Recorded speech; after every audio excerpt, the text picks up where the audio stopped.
Look at your face right now. Not to check how you look. To read what your body is screaming at you. That breakout on your jaw that keeps coming back no matter how many cleansers you try. That puffiness under your eyes every single morning. That patch of dry flaking skin that no moisturizer ever fixes. Most people treat these as skin problems. They buy better products. They try new routines. They blame their genetics. That is the wrong diagnosis entirely. Your skin is not malfunctioning, it is communicating. It is the largest organ in your body, and when something goes wrong internally, it does not have a voice. So it sends a signal through the only thing you look at every single day, your face. In this video, we are breaking down 4 distinct skin presentations, what each one reveals about what is actually happening inside your body, and exactly what to do about the one you are seeing in the mirror. And before you think this is ancient pseudoscience, understand this. There is a documented biological pathway called the gut-skin axis, peer-reviewed, published in journals like the Journal of Clinical Gastroenterology and Gut Microbes. The connection between your internal organs and your skin is not a theory. It is a mapped, measurable, chemical conversation happening inside you right now. You just have not been taught how to read it. So let's read it. Type 1. The jawline and chin breakout, you know this one. It shows up like clockwork, right before a certain time of the month for women, or chronically, stubbornly, along the jaw and chin for men and women alike. You have tried every topical cream available. You have changed your pillowcase. You have cut out dairy, and it keeps coming back. That is because you are treating the symptom while the fire burns in a completely different room. Jawline acne is the fingerprint of androgen excess. Androgens are the family of hormones that includes testosterone and DHT. When these hormones spike beyond what your body can regulate, your sebaceous glands, the oil-producing glands in your skin, go into overdrive. They produce excess sebum. That sebum clogs the follicle. Bacteria colonize it, and you get the deep, painful, cystic breakouts that no cleanser on earth can reach because they are not starting at the surface. But here is what nobody tells you. The androgens are not always the root problem. The root problem is often insulin. Here is the mechanism. Every time your blood sugar spikes, your pancreas floods your system with insulin. Insulin then triggers your ovaries or testes to produce more androgens. More androgens means more oil. More oil means more acne. The jawline breakout you think is a skin problem is actually your pancreas sending you a message about what you ate for dinner. A study published in the Journal of the Academy of Nutrition and Dietetics found that high glycemic diets were significantly associated with acne severity. When participants switched to a low glycemic diet, acne lesions dropped by over 50% in just 12 weeks.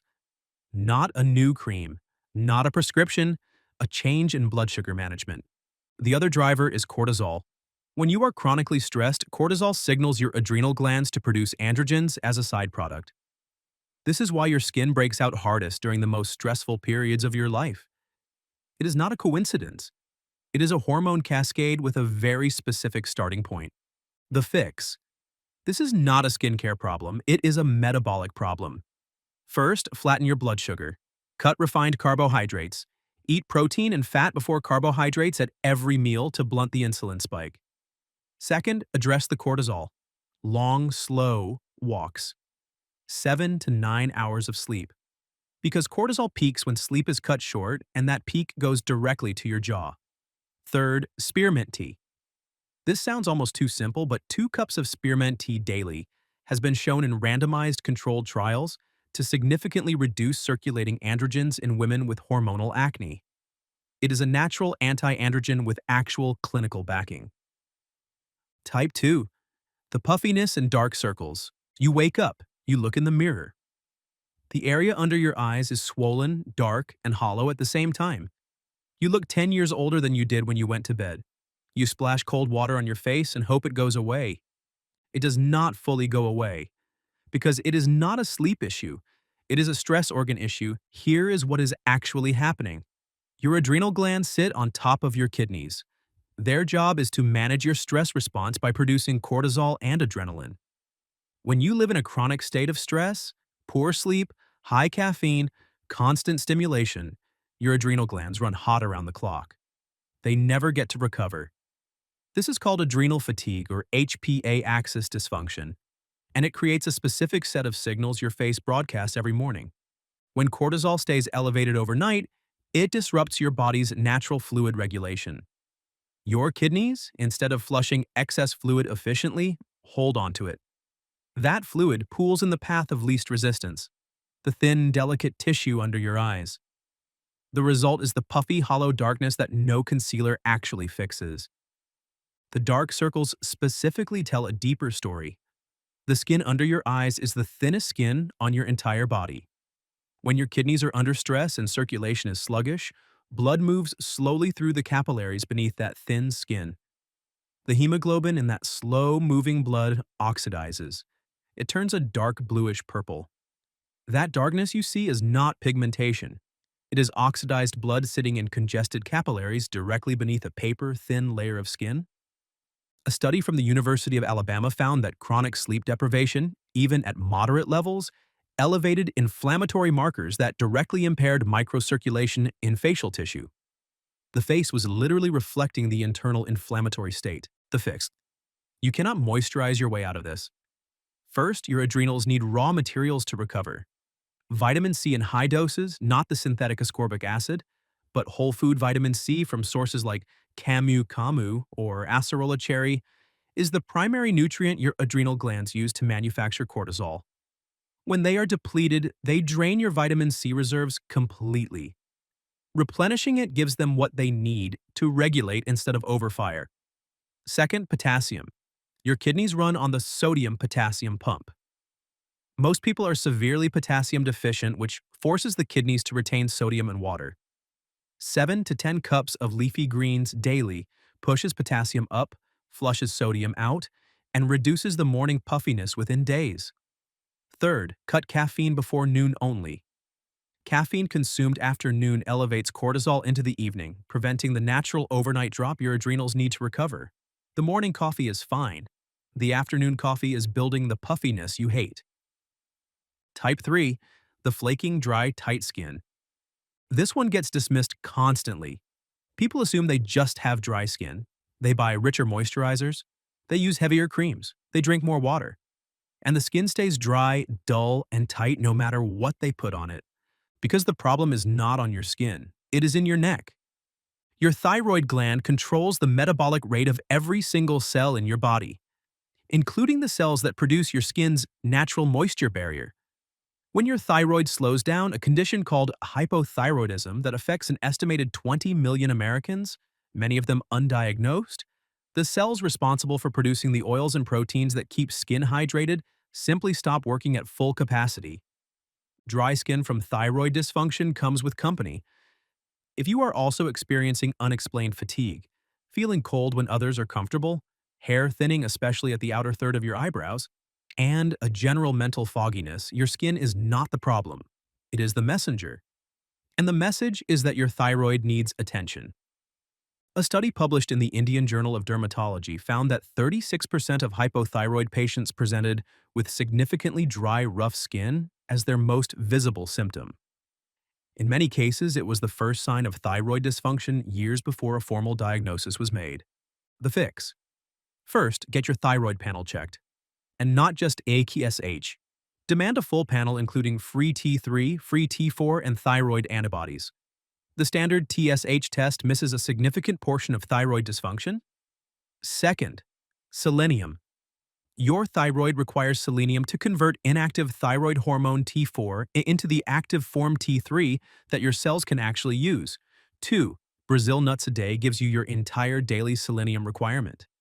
Third, remove the blockers. Chronic iodine deficiency, fluoride in tap water, and excess soy consumption all suppress thyroid function.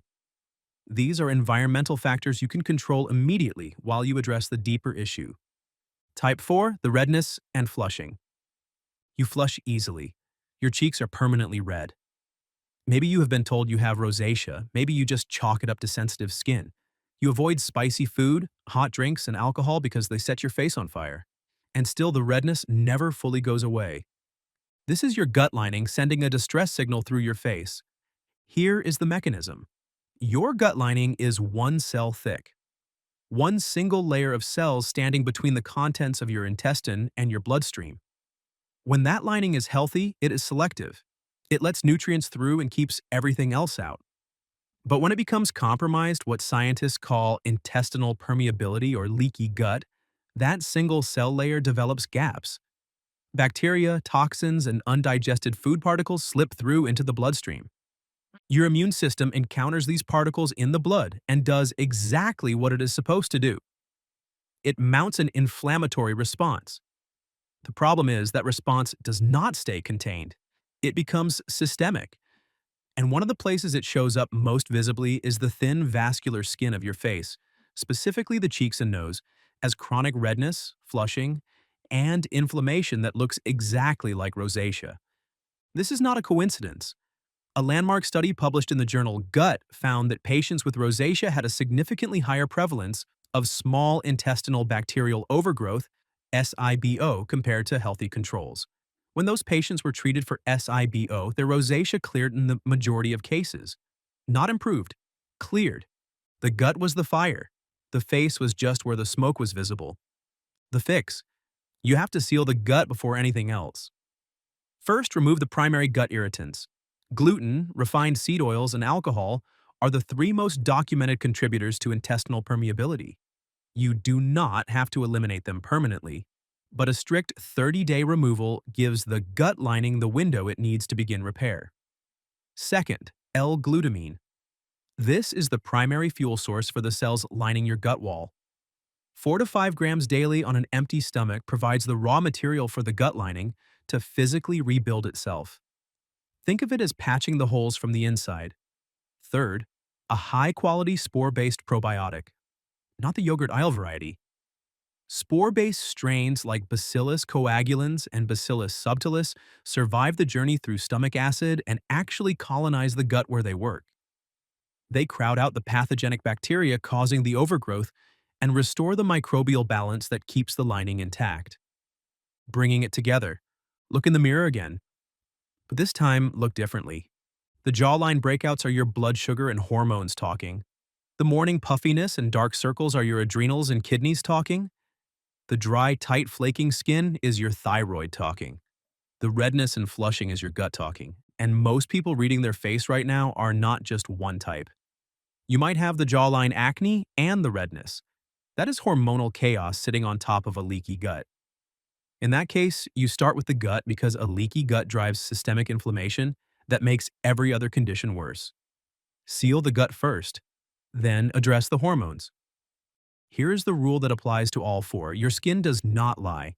It has no incentive to. It is simply reporting what is happening in the systems beneath it. The mistake is silencing the messenger with a better moisturizer instead of listening to what it is actually saying. Your skin has been trying to tell you something for a long time. Now you know how to listen. If this helped you identify what your skin has been trying to tell you, tell me in the comments which type you recognized in yourself.